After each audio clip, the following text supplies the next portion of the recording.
On dit souvent que le jeu vidéo est un divertissement, un refuge, mais parfois au détour d'un live de 5 heures chez DG de la chaîne Padawan HD, le masque tombe. Je tiens à préciser tout de même que je ne troll pas DG, car je prends beaucoup de plaisir à dézoomer ces lives riches en intervenants.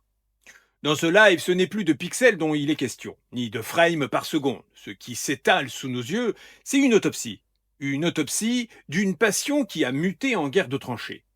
Dans cette vidéo, on va parler de la Neo Geo, pas la console, pas la machine de rêve des années 90, on va parler de ce qu'elle est devenue, un révélateur de névrose. On va disséquer cette étrange maladie française qui transforme l'accès à la culture en revanche sociale et la collection en hiérarchie humaine. Bienvenue les amis dans une analyse sans filtre sur la jalousie, le regret et ce poison mental qui nous pousse à vouloir voir l'autre tomber pour se sentir exister. Ce qu'on observe dans ce débat sur le grammage ou la légitimité des nouvelles productions, c'est ce que le sociologue Pierre Bourdieu appellerait la lutte pour le capital symbolique. Le collectionneur historique ne possède pas seulement un jeu, il possède une distinction. Il est celui qui savait, celui qui a investi quand les autres dormaient. Pour lui, la démocratisation est une agression, car si tout le monde possède l'objet, son privilège s'évapore.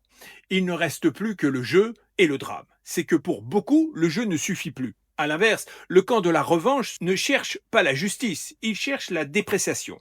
C'est l'économie de la rancœur. On ne veut pas que le jeu soit gratuit pour que tout le monde joue, on veut qu'il soit gratuit pour que le voisin se sente spoilé. C'est ici que l'analyse devient violente. Nous sommes passés d'une communauté de partage à un marché de la satisfaction narcissique. On ne joue plus avec la console, on joue avec l'ego de celui d'en face. Alors, revenons sur le live de DG qui s'intitule L'enfer du collectionneur. Tu lances tranquillement ce live, tu te poses, tu te dis ok, ça va parler rétro, Neo Geo, passion. Et en fait, tu te prends un truc dans la gueule que tu n'avais pas prévu. Pas un débat, pas une analyse, un révélateur. Parce que ce live de 5 heures, c'est pas un live sur la Neo Geo. C'est une radiographie. Une radiographie de la mentalité, de la frustration, du rapport à l'argent. Et surtout, de ce truc bien français, malheureusement, qu'on connaît tous, mais que personne n'assume vraiment. La jalousie, la comparaison, la haine déguisée en justice sociale. Et là, on va rentrer dedans, sans filtre. Au début, tout est propre, c'est bien que ça se démocratise, ça va casser les prix. Tout le monde va pouvoir jouer. Ok, nickel. Sur le papier, c'est beau, mais en vrai, c'est du vernis. Parce que quand tu écoutes vraiment, quand tu fais pas semblant, tu sens la petite musique derrière. Une petite musique qui dit enfin. Enfin, ils vont redescendre. Enfin, ça va leur faire mal. Et là, on n'est plus dans le rétro gaming. On est dans une lutte de perception. Une lutte entre deux mondes, ceux qui ont pu acheter et ceux qui n'ont pas pu. Et là, sans tourner autour du pot, les amis, oui, il y a une revanche. Et le problème, c'est que cette revanche, elle est pas saine.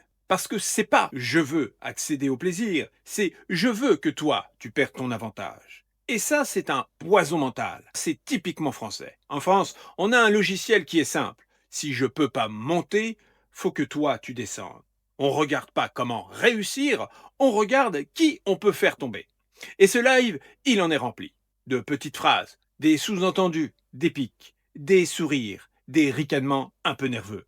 Et surtout, une satisfaction presque malsaine à l'idée que certains puissent perdre de la valeur avec leur jeu. Mais attends, on parle de quoi là? On parle de jeux vidéo ou on parle de revanche sociale? Et là, il faut être honnête, parce que sinon, on fait du cinéma. Oui, il y a de la jalousie, et il faut arrêter de tourner autour du pot. Mais il y a aussi un autre truc, et ça, peu de gens vont le dire. Cette tension, elle vient pas de nulle part, parce que quand tu écoutes bien, quand tu fais attention aux détails, tu sens que certains discours sont chargés, chargés d'un vécu, chargés de décisions passées, et notamment chez l'animateur DG qui avait déjà dit à maintes reprises qu'il avait donné gracieusement toute sa collection il y a plusieurs années en pensant que la décote allait se faire. Enfin bref. Et quand tu mets bout à bout certains éléments évoqués, les contradictions, les changements de version, tu peux te dire qu'il y a eu des choix faits à une époque. Des choix où on pensait que le marché allait s'effondrer, que ça allait perdre de la valeur. Et derrière, ça a explosé. Et là, ça pique, parce que tu te retrouves avec un truc violent, le regret. Et le regret, c'est un moteur de fou. Soit tu l'acceptes, soit tu le transformes. Et parfois, tu le transformes en discours. Un discours qui va dans un sens, un discours qui arrange, un discours qui justifie. Et c'est là que ça devient intéressant. Parce que tu vois apparaître un truc subtil, une envie que le système change, pour que le passé fasse moins mal. Et attention, je dis pas que c'est volontaire, mais c'est humain.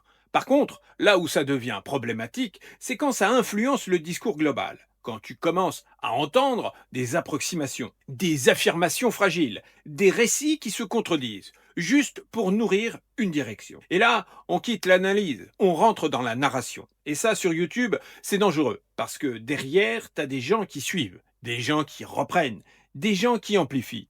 Et ça devient quoi? Une vérité collective. Alors qu'à la base, c'est une émotion. Et ça, faut le dire, maintenant on va pas faire les saints, parce que de l'autre camp, est pas propre non plus. Les collectionneurs, les gros, les mecs avec les jeux à 10 000 balles, oui, il y a un délire de statut, un délire de reconnaissance. Le fameux moi, je l'ai, toi, tu peux pas. Et ça aussi, c'est toxique, parce que c'est plus du jeu, c'est de la hiérarchie sociale. Et là, t'as deux mondes qui s'opposent, ceux qui veulent garder leur statut et ceux qui veulent le casser. Et la Neo Geo nouvelle génération avec cette console AES Plus pour le mois de novembre, elle arrive pile au milieu, comme une grenade. Elle fait quoi? Elle casse la barrière. Elle dit, tu peux jouer sans être riche. Ça change tout. Parce que pendant 30 ans, la Neo Geo, c'était un symbole de luxe. Et là, ça devient accessible. Et forcément, ça fout le bordel chez ceux qui n'ont pas sacré de la jubilation. Et c'est exactement ce que tu as vu dans ce live. Maintenant, parlons du truc le plus ridicule. Le grammage, le poids des cartouches, le plastique, la sensation. Franchement, on en est là, tu te rends compte du niveau. On parle plus du jeu, on parle du poids du plastique. Mais en réalité, c'est pas ridicule, c'est révélateur. Ça montre une chose, les gens cherchent à valider une légitimité. D'un côté, il faut que ce soit identique, sinon ça vaut rien. De l'autre, on s'en fout tant que je peux jouer, mais les deux cherchent à exister. Et c'est ça le vrai sujet. Exister. Exister par quoi? Par la possession, par la rareté, par l'accès, par le discours. On touche un truc profond, parce qu'au fond, personne parle vraiment de jeux vidéo. On parle de vide. Le vide qu'on essaie de combler. Certains avec des objets rares, d'autres avec des discours, des positions, des oppositions. Mais au final, c'est le même moteur. Faut avoir le courage de le dire. Maintenant, la question que tout le monde pose, est-ce que les prix vont s'effondrer? La réponse, je ne l'ai pas. Je vous dirai oui et non, ça dépendra des titres. Pas comme ça. Le marché rétro, c'est pas un château de cartes. Les originaux resteront originaux, les pièces rares resteront rares. Ce qui va changer, la perception, l'accès, la barrière mentale, mais pas la valeur fondamentale. Et tous ceux qui disent tout va tomber, ils se trompent, ou ils espèrent. Et c'est pas pareil.